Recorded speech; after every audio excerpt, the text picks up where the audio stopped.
بسم اللہ الرحمن الرحیم۔ پارہ 27 سورۃ القمر۔ اللہ کے نبی صلی اللہ علیہ وسلم کی زندگی میں ایک موقع ایسا آیا کہ لوگ نہیں مانتے تھے اور شک کرتے تھے۔ کہنے لگے، اچھا ہم آپ صلی اللہ علیہ وسلم کو نبی مان جائیں گے، یہ چاند کے 2 ٹکڑے کر کے دکھا دیں۔ اللہ تعالیٰ نے ان کی بات مان لی۔ اللہ کے حکم سے چاند 2 ٹکڑوں میں کٹ گیا، 2 ٹکڑوں میں بٹا، ایک پہاڑ کی طرف ہو گیا، ایک دوسری طرف ہو گیا۔ اور آج سائنسدان اس بات پر اتفاق کرتے ہیں کہ کسی زمانے میں چاند 2 ٹکڑوں میں کٹا اور جڑا ہے، لیکن مشرکین مکہ نے اس بات کو بھی جھٹلا دیا۔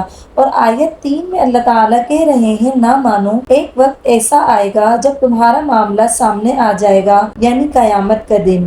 کچھ بدقسمت لوگ ہوتے ہیں، ان کو آپ جتنا سمجھائیں وہیں کے وہیں کھڑے ہوتے ہیں۔ ان کا تذکرہ آیت نمبر 5 میں کیا گیا ہے، اور آیت نمبر 17 کو بہت غور سے پڑھنے کی ضرورت ہے۔ اس قرآن کو اللہ تعالیٰ آسان کہہ رہے ہیں، اور اگر انسان یہ سمجھے کہ میرے لیے مشکل ہوگا تو سمجھ لیجئے یہ شیطان کے دھوکے ہیں۔ وہ کبھی بھی اس کی طرف آنے نہیں دینا چاہتا۔ ایک قدم آپ اٹھا کر دیکھیں، اور جو چیز آپ کو راستے کا پتھر لگ رہی ہے وہ کل آپ کے ٹیک لگانے کی چیز بن چکی ہوگی۔ یہ اللہ تعالیٰ کے وعدے ہیں۔ کبھی بھی اللہ کے راستے میں آتے ہوئے کوئی بھی نہ گھبرائے، اللہ تعالیٰ اس کے لیے آسان کر دے گا۔ پھر اسی طرح آیت 45 میں نافرمانیوں سے پرہیز کرنے والے متقین کا تذکرہ ہے، اور یہ لوگ جنت میں اللہ کے قریب ہوں گے، اور یہی اصل کامیابی ہے، اور اس کی طلب کریں۔ اس کے بعد سورۃ الرحمن ہے۔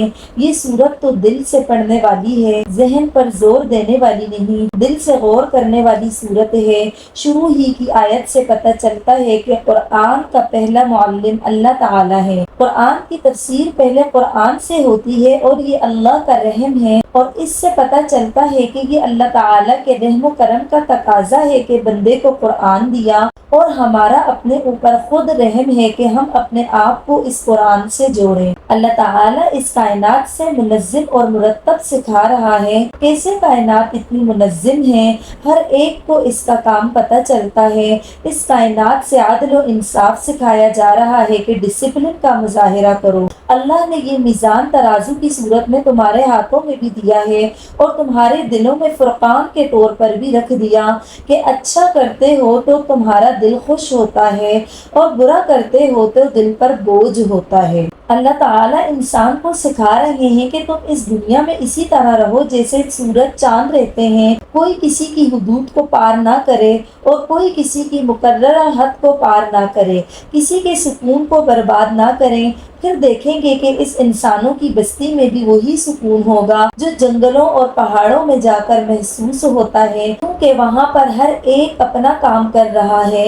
یہی عدل اور انصاف انسان سے مطلوب ہے۔ بہت ساری نعمتوں کا تذکرہ ہے اس صورت میں، اور بار بار شعور کو بیدار کیا جا رہا ہے۔ آیت نمبر 60 میں اللہ تعالیٰ فرما رہے ہیں کہ نیکی کا بدلہ بھلا نیکی کے سوا اور کیا ہو سکتا ہے، یعنی تم نیکیاں کرتے رہو اور اللہ قدر ہی نہ کرے، یہ کیسے ہو سکتا ہے۔ دیکھیے بعض دفعہ لوگ کہتے ہیں کہ پتہ نہیں کیا ملنا ہے کیا نہیں ملنا ہے، قرآن سن رہے ہیں، راتوں کو جاگ رہے ہیں، تو یہ بھلا کیسے ہو سکتا ہے کہ اللہ آپ کی قدر نہ کریں، نیکیاں کرتے جائیں اور اللہ سے اجر کی امید رکھتے جائیں۔ آیت نمبر 62 میں جنت کے باغوں کا تذکرہ ہے۔ اللہ تعالیٰ نے اس صورت میں جنت دکھا دی ہے، اور سورۃ الواقعہ میں اللہ تعالیٰ دکھائے گا کہ جنت میں جانے والے کون ہیں، اور اس صورت کی آخری آیات میں اللہ تعالیٰ ہمارے دلوں میں اپنی عظمت بٹھا رہے ہیں۔ اتنا پیارا رب ہے جس نے یہ سب ہمارے لیے سجا رکھا ہے۔ اس کے بعد سورۃ الواقعہ شروع ہوتی ہے۔ اس سورت کے آغاز میں قیامت کے مناظر بیان کیے گئے ہیں۔ اس دن زمین برابر ہو جائے گی اور پہاڑ مٹی بن جائیں گے، کائنات میں تو تبدیلیاں آ رہی ہوں گی، اور ساتھ ساتھ انسان بھی 3 گروہوں میں بٹ جائیں گے۔ پہلا گروہ دائیں بازو والا یعنی جنتی اور جنت کی بھی مڈل کلاس، اور بائیں بازو والے یعنی جہنمی۔ اللہ تعالیٰ سے دعا ہے کہ اللہ ہمیں ان میں سے نہ کرے۔ اور دوسرے لوگ جو دنیا میں نیکیوں میں آگے بڑھ جانے والے، یعنی جو نیکیوں کے موقعوں کو ضائع نہیں کرتے تھے، وہ تو وہاں بھی آگے بڑھ جائیں گے اور وہی لوگ اللہ تعالیٰ کے قریب ہوں گے۔ اللہ تعالیٰ سے دعا ہے کہ ہم سے ان لوگوں میں شامل ہونے والے کام کروائے اور اللہ تعالیٰ ہمیں ہر نیکی کے موقع پر آگے بڑھنے والا بنا دے۔ کوئی نیکی کا موقع آئے تو ہم سب سے پہلے اس میں حصہ ڈالنے والے بن جائیں، آمین۔ آیت نمبر 13 میں اگلے لوگوں سے مراد رسول اللہ صلی اللہ علیہ وسلم کا دور ہے۔ اللہ تعالیٰ فرما رہے ہیں کہ ان میں بہت سارے اللہ تعالیٰ کے مقرب بندے ہوں گے، اور آیت نمبر 14 میں قلیل لوگوں سے مراد آج کا دور ہے۔ اللہ تعالیٰ نے پہلے ہی بتا دیا کہ پہلے دور میں گزرے لوگ حضرت ابو بکر، حضرت عمر، حضرت عثمان، حضرت علی، حضرت عبد الرحمن بن عوف اور حضرت طلحہ اور تمام صحابہ رضوان علیہم اجمعین سب چلے گئے، لیکن پچھلوں میں تھوڑے ہوں گے۔ اللہ تعالیٰ سے دعا ہے کہ ہمیں تھوڑوں ہی میں کر لے، آمین۔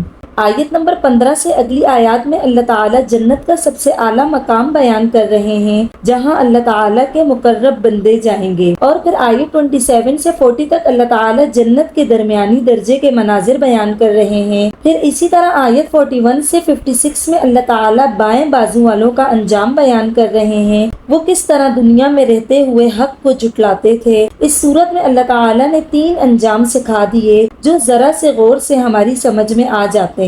آیت 57 سے اگلی چند آیات ہمارے شعور کو بیدار کرتی ہیں کہ مان جاؤ اللہ بہت بڑا ہے، مان جاؤ کہ اس کی مرضی سے جینا ہے۔ آپ دیکھیے جو بیوی مان جاتی ہے کہ اس کا شوہر بڑا ہے، اس کی عزت کرتی ہے، اس کی اطاعت کرتی ہے اور مطمئن رہتی ہے، وہ تھوڑا مانتی ہے اور پھر بعد میں زیادہ منواتی ہے۔ جو بندے اللہ تعالیٰ کی نہیں مانتے وہ ہر وقت اپنے آپ کو پستی میں رکھتے ہیں۔ آیات 58 اور 59 میں اللہ تعالیٰ انسان کو اس کی اوقات یاد دلا رہے ہیں کہ تم میں سے کون سی ماں اور کون سا باپ ہے جو پیدا کرنے پر قادر ہے، یعنی تم دنیا میں اپنی مرضی سے نہیں آئے اور موت بھی اللہ کے ہاتھ میں ہے۔ آیت 74 سے پتہ چلا کہ جب قیامت کی ہولناکیاں اور جہنم کے مناظر دل کو تڑپائیں تو اللہ کی تسبیح کرو۔ اس کے بعد آیت 75 سے اگلی آیات میں اللہ تعالیٰ انسان کو اس کے انجام کی طرف مائل کرتے ہیں۔ اس سورت کو پڑھتے ہوئے آپ دیکھیے کہ ہم کہاں کھڑے ہیں، اپنے آپ کو ٹٹول لیں، اپنا انجام دیکھیں، اپنی بھاگ دوڑ کو دیکھیں، اپنی زندگی اور اپنے مرنے کو دیکھیں تو انجام سامنے ہے۔ ضرور سوچئے گا کہ میں ان 3 میں سے کہاں جاؤں گا۔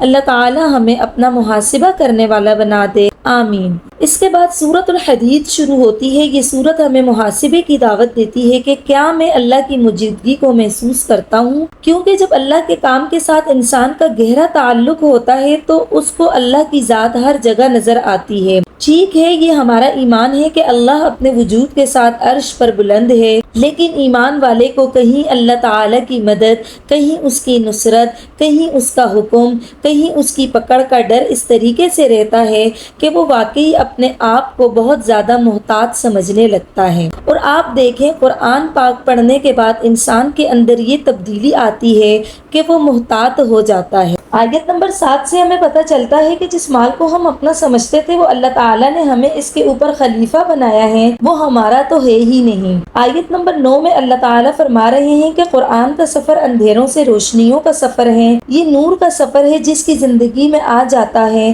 وہ واقعی وہ چیزیں دیکھنے لگتا ہے جو دوسروں کو نظر نہیں آتی۔ سورہ حدید میں نوٹ کریں تو بار بار فی سبیل اللہ کی بات آ رہی ہے کہ خرچ کرو، خرچ کرو، اللہ تعالیٰ کے راستے میں خرچ کرو۔ ایسا معلوم ہوتا ہے کہ سورۃ الواقعہ میں اللہ تعالیٰ نے 3 قسم کے لوگوں کی بات کی تھی۔ اس سورت میں اللہ تعالیٰ ہمیں اعلیٰ مقام حاصل کرنے کے طریقے سکھا رہے ہیں، اور اس سورت میں بار بار اللہ تعالیٰ کے راستے میں خرچ کی باتیں ہیں۔ آیت نمبر 18 میں اللہ تعالیٰ فرما رہے ہیں، دیکھیے اللہ تعالیٰ یہ چیز ہمیں کئی جگہ سے سکھاتے ہیں۔ زمین کو ایک بیج دیتے ہیں تو زمین کئی کروڑ بیج واپس کرتی ہے مہینے کے اندر، اور یہ فطرت کا اصول ہے۔ اللہ تعالیٰ ہمیں دکھاتا ہے کہ جو ذات دنیا میں ایک کو اتنا بڑھاتی ہے وہ کل قیامت کے دن تمہارے اللہ کے راستے میں خرچ کو کیسے بڑھائے گی۔ آپ صلی اللہ علیہ وسلم نے فرمایا، حلال کمائی سے ایک کھجور اللہ کی راہ میں جو انسان خرچ کرتا ہے اس کو اللہ تعالیٰ احد پہاڑ کے برابر دیتا ہے۔ پچھلی چند آیات میں فی سبیل اللہ خرچ کی بات ہے، اور اس پارے کا موضوع اسراف ہے، اور یہ آیات کس طرح اس پارے سے مطابقت رکھتی ہیں۔ یہاں ایک چھوٹی سی بات نوٹ کر لیں، ذات کے لیے بھی اور معاشروں کے لیے بھی، کہ جس شخص کو یا جس معاشرے کو اسراف کی عادت پڑ جاتی ہے، یعنی اپنی ذات پر، اپنی خواہشات پر، اپنی جان پر، اپنی نمائش پر، اپنی عزت کے نام پر زیادہ خرچ کرتا ہے، تو اس کا ایک دوسرا اثر یہ ہوتا ہے کہ وہ اللہ کے راستے میں دینے سے رک جاتا ہے۔ ہماری ضروریات ہیں، ہمارے خرچ بہت ہیں، وجہ یہ ہے کہ اسراف نے ایک کنارے پر آ کر اتنا خرچ کروا لیا، آپ ایک ایک خواہش پر ہزاروں قربان کریں گے اور دوسری طرف یہ ہوگا کہ کچھ بچے ہی نہیں۔ آیت نمبر 20 میں اللہ تعالیٰ فرما رہے ہیں کہ کیوں دل نہیں کھلتا اللہ کے راستے میں خرچ کے لیے، اسراف میں تو دل کھلتا ہے۔ یہ آیت سب سے زیادہ سخت ہے سورۃ الحدید کی۔ اس ایک آیت میں اللہ تعالیٰ نے لوگوں کے دل کو کھول کر باہر رکھ دیا، دنیا کی زندگی کی حقیقت بیان کر دی۔ اس آیت میں اللہ تعالیٰ نے کیسے انسان کی فطرت کو جھنجھوڑا ہے۔ یہ ہے دنیا جس کے پیچھے مرتے ہو، اس کا غم کرتے ہو، یہ تو چلی جائے گی، اس کی خوشی میں اللہ تعالیٰ کو ناراض کرتے ہو، اس کو پانے کے لیے اللہ تعالیٰ کے کاموں کو چھوڑ دیتے ہو، اللہ تعالیٰ کے راستوں کو چھوڑ دیتے ہو۔ اور ساتھ ہی یہ آیت ہمیں دعوت دیتی ہے کہ اللہ کے کاموں میں لگ جاؤ، جو چیزیں ہمارے پاس ہیں اللہ کے راستے میں لگا دو۔ پھر آگے آیت 23 ہے، یہ دنیا ہمیں خوش رہنے کا راز بتا رہی ہے، اللہ کے فیصلوں کو قبول کر لو۔ اللہ تعالیٰ فرما رہے ہیں کہ دنیا اس قابل نہیں ہے کہ تم اس کے دکھوں پر اپنا دل دکھی کرو۔ غم مل گیا، زندگی ٹوٹ گئی، مال چلا گیا، صحت نہیں رہی، جوان بچہ دنیا سے چلا گیا، معاشی پریشانی ہے تو مت کام کرو اس دنیا کا۔ اور اللہ تعالیٰ کہہ رہے ہیں کہ غریبی کے بعد امیری مل جائے گی، شیخیاں مت مارو اور غرور ہرگز نہ کرنا، اللہ تعالیٰ ایسے لوگوں کو پسند نہیں کرتا۔ آیت نمبر 25 میں اللہ تعالیٰ نے رسولوں کی مدد کی بات کی ہے۔ آج رسول نہیں ہے لیکن رسولوں کے پیغام موجود ہیں، کتاب کے نزول کی بات کی گئی ہے۔ ٹھیک ہے، الحمدللہ کتاب پوری ہو چکی، لیکن اس کتاب کو پوری دنیا تک پھیلانا ہے۔ کیا غور کرتے ہیں آج کے مسلمان کے پلان میں یہ بات ہے کہ اس نے اس کتاب کو گھر گھر تک پہنچانا ہے۔ پھر آیت 27 سے پتہ چلتا ہے کہ جن کے دل نرم ہوتے ہیں وہی اللہ کی راہ میں خرچ کرتے ہیں۔ اس میں رہبانیت سے متضاد بات کی گئی ہے۔ اگر محسوس کریں تو پورا پارا ایک لڑی میں پرویا ہوا لگتا ہے۔ کیسے جب حدیں بگڑتی ہیں تو اس کے نتیجے میں پھر دین کو ایک نیا رنگ دیتے ہیں، اور اس میں رہبانیت کی اجازت نہیں ہے۔ اسی طرح اسلام اس بات کی اجازت نہیں دیتا کہ سب کچھ ہی صدقہ کر دو۔ اللہ کے نبی صلی اللہ علیہ وسلم نے فرمایا کہ وہ صدقہ بہترین ہے جس کے بعد بھی تم غنی رہو۔ اور پھر آیت 28 میں اللہ تعالیٰ ہمیں یاد دلا رہے ہیں کہ ایمان والوں کے لیے خوشخبری ہے کہ دونوں جہاں میں اجر ملے گا۔ دنیا میں بھی ایک ایسی روشنی ملے گی جس کی روشنی میں تم اپنے آپ سے پوچھو گے کہ اللہ کے دین کے لیے کیا کروں، تو اللہ تعالیٰ نے فرمایا کہ ان کو بتا دو، اللہ کسی کے دعوے سے نہیں ڈرتا، کسی کے نعرے سے مرغوب نہیں ہوتا۔ اللہ کا فضل ہر ایک پر ہو سکتا ہے، جو محنت کرے گا اس کو مل جائے گا۔ اللہ کا فضل اس کے ہاتھ میں ہے، جسے چاہتا ہے عطا کرتا ہے۔ اللہ تعالیٰ سے دعا ہے کہ ہمیں اللہ رب العزت کا فضل عطا ہو، آمین یا رب العالمین۔